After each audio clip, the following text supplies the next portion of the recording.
Hello and welcome to Frozen Synapse 2 Developer Diary number 30. I'm Ian Hardingham, designer and lead programmer on Frozen Synapse 2, and today we're going to look at some of the exciting changes I have made to one turns, talk a bit more about the city, and get to your questions in the mailbag. So let's go! Now, just a quick reminder of what one turns are for people who have not seen some of my previous videos. They're a very important new part of Frozen Synapse 2. They're one of the features I'm most proud of and most excited about. And basically, they're little one-turn challenges where you do one turn of a little mini Frozen Synapse game mode, and then you get to see your play played out against everyone who's played for the other side, or indeed compared to everyone who's played for your side. So just to demonstrate this very quickly, we have one of the old modes, which I'm going to be rude about in a minute, one turn extermination. I have a rocket launch machine gunner and a smoke grenade unit, and he has a toxic grenade launcher, a shotgunner, and a grenade launcher. I'm just going to very quickly do a turn and then see how terrible it is compared to everyone else's. This is not how you're supposed to play these, by just doing it quickly, but there you go. So you do your turn in as quick or as slow a time as you like, then you see it played out against the person who created the one turn, Mr. P8R in this case, and then once you've done that, oh my goodness, I got 0%, you get to see how you did against everyone else who has played the same one turn. Now, Pula and Zorbaz, actually, it's probably getting 0% for something that I've changed on the client, but just ignore that for now. Anyway, so you get to see how your play differed to everyone else's and how much better they did than you. But most of the people who are watching this video have seen one turns before, so I'm going to move on to talking about what's new right now.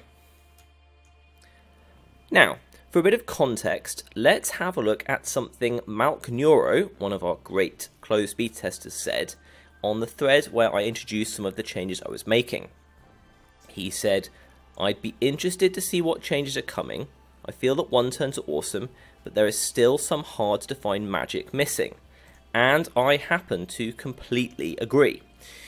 We have done some really good iteration on one turns since they were first introduced in the closed beta, and they're a lot better than they were before, but they're not working quite properly.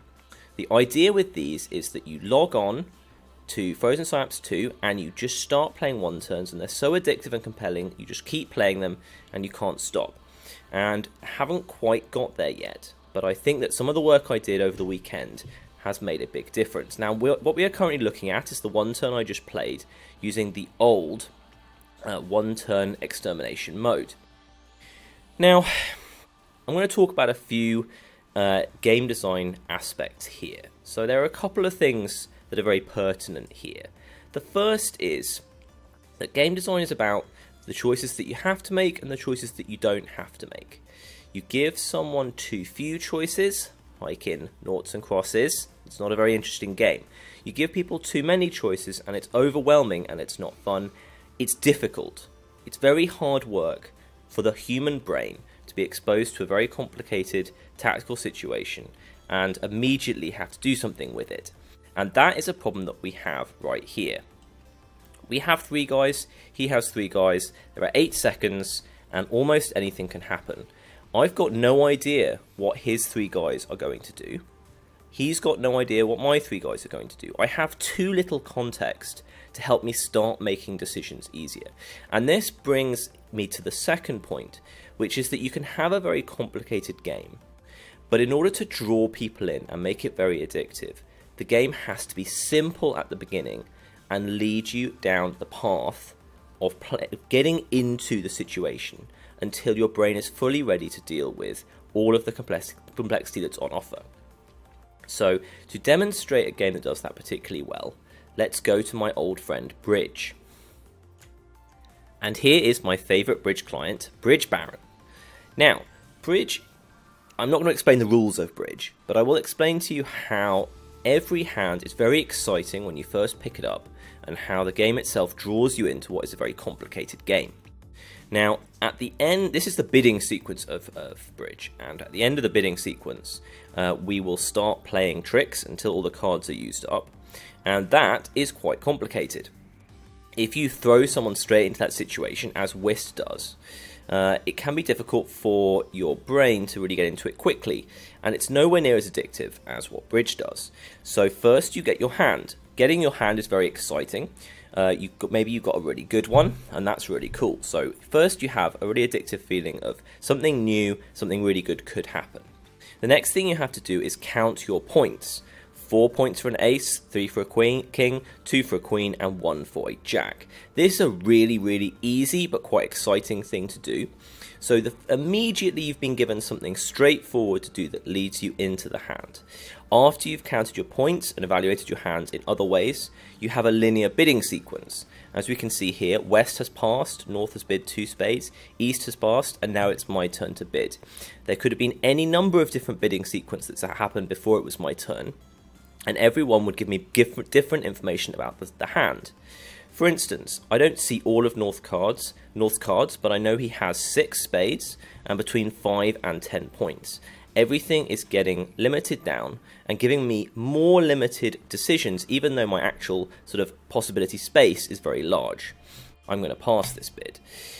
Now, and once you've done all of that and you've been through the bidding, you've done a load of really fun, quite easy sort of micro decisions, that's the point at which you play the entire hand, and you have to do all of the complexity of the hand. So how does this apply to one turns? Well, let me tell you. And here we have a map from the new one turn extermination mode. It's very similar. You have 3 units, the opponent has 3 units, but unlike before, there is now a much more important primary goal. One of the units on the map is highlighted. This unit must be protected by the team it's on and killed by the team who's against it. You get bonus points for other kills, but you can only get victory, you can only get a plus score in one turn's parlance if you do your objective. If you're the green team here, you defend him and he stays alive, or if you're the red team, you can kill him. This instantly makes an absolutely massive difference to how easy the game is to get into. Suddenly I know exactly what the enemy is trying to do, and I have a very straightforward goal. I need to protect this guy. Everything is so much more focused and so much more fun, and it's immediately just looking at this, I'm excited about the possibilities for how I'm going to achieve this goal. It leads me down a path into a complicated situation much more like Bridge than by the old one turns did, because I can start moving him around, working out the most simple move for my opponent, which is trying to get in with a rocket, how I can escape that, and then it can get into more and more complexity. And once I think I've managed to defend him relatively well, if I have a lot of mental energy, I can start to work out whether I can try and kill any of my opponent's units. Or, if I don't want to do that, I can just commit that with having done that extra work, and I can only compete for that plus score. I can tell you that I've been playing these with Robin, and they are going really, really, really well. These are going to get out to the closed beta testers hopefully today, and I'm really hopeful that I've made another big step into making one turns as great and addictive as I want them to be. I've also redesigned another couple of the modes, and we'll look at those now. Here is the new one turn disputed. Previously, there were 5 boxes, and both teams were trying to get as many boxes as possible. And you can see why that sounded like a good design to me. So many different things can happen, you're both fighting over the same resources. But in the end, I had to make the tough decision that that was just too big a space, and it wasn't fun and interesting and exciting enough. So, now we have one box. One team is trying to get the box, and one team is trying to stop the green team getting the box. The red guys cannot pick up boxes. On the surface, that sounds a lot more limited, but it is the right balance between having too many choices and having not enough choices. This has also been testing really, really well. And finally, here's one turn secure. The team on the left, the green team here, have to get an alive unit into this area for 3 whole seconds to win. The red team must stop them. Almost exactly the same rules as secure, which is a really, really good game mode. This is the hardest of the 3 modes. It's quite complicated, but it's still, I think, a straightforward enough goal. This is the one that will lead to the most elaborate planning and the most interesting gambits, and I'm excited to see what comes out of this one. Now, we have, for the moment, got rid of Charge, and also Sitting Duck. Sitting Duck was a really good intermediate game mode that was on the way to me working out what was wrong with these things and what needed to improve. But it has basically been just superseded by Extermination, which is now much, much better. So there you go. That's what I've done with the game modes. I've also done some really nice interface stuff, where I have removed a long list of 1-turns for you to choose from, and just given you a button, play next 1-turn. This brings up a list of 1-turns to play. Unfortunately, I'm on the test server, so there aren't any ones that anyone else has played. So here's the next one for me to play, and I can just play this, or if I don't like it, I can skip it. And if any new opposition plays for my 1-turns come in while I'm doing this, next time I click on skip, or next time I prime a turn, I'll see that sort of before I get my next 1-turn to play. Really nice. It takes out some of the annoying decision making, and it's just again is more addictive and gets you to play more. So I'm really excited to getting reports from the testers on how they're doing with this. And that's it for this week for 1-turns. Now, I have also been working on the artificial intelligence for the units in map missions, and I will have a lot more to show you on that next week, so stay tuned for that. We've got some units doing a lot more interesting things, a lot more map relevant things, and the missions are going to feel a lot different to play. So that'll be an exciting update, but you're going to have to wait till next week for that one. So with that, let's get to the mailbag. Okay, John Monroe asks, since nowadays everyone has CPUs with lots of cores, are the AI plans run multi-threaded?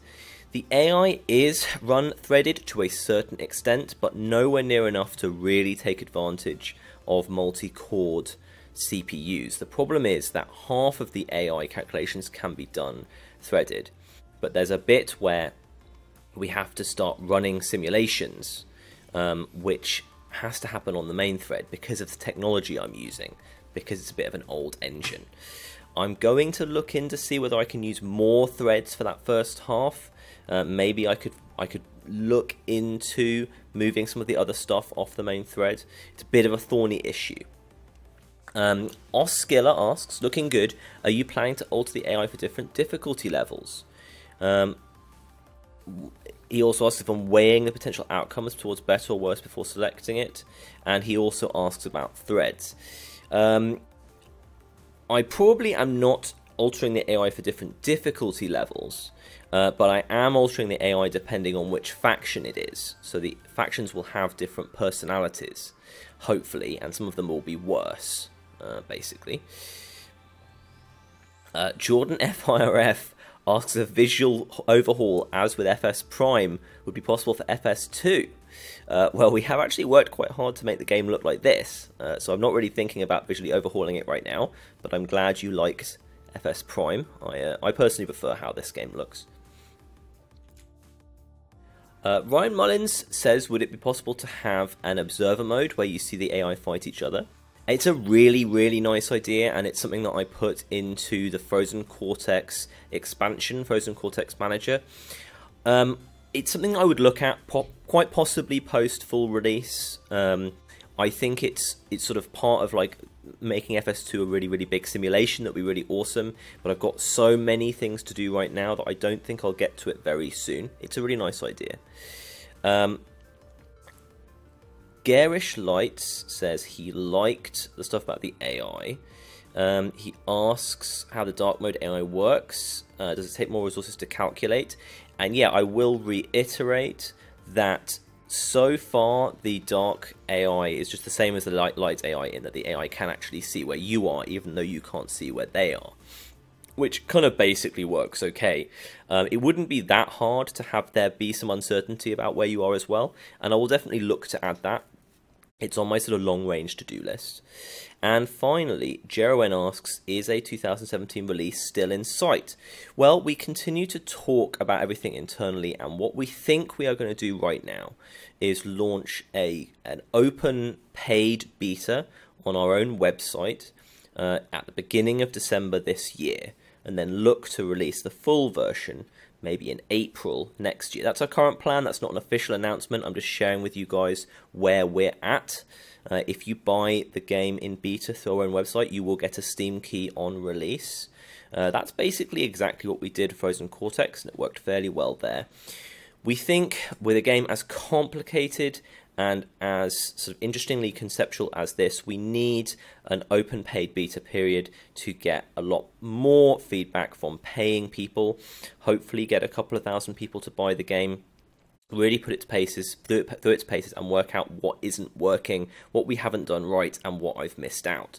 I would also dearly love it to be successful enough in that beta to spend a bit more time filling the game out even more before the full release, as opposed to doing some of that stuff after release. But that's just going to depend on basically how popular it is. That's just the reality of the situation we live in. However, the game is going to be released in an excellent state regardless, and that's going to be true of the open beta as well. It'll be in a great place then. We might not launch the paid beta with city multiplayer fully functional, possibly not with an end game yet, but everything else is going to be looking pretty good. So there you go, just sharing with you guys our current plans, and as usual, if you don't like them, tell me about it. Thank you for listening as always, and I'll see you next week.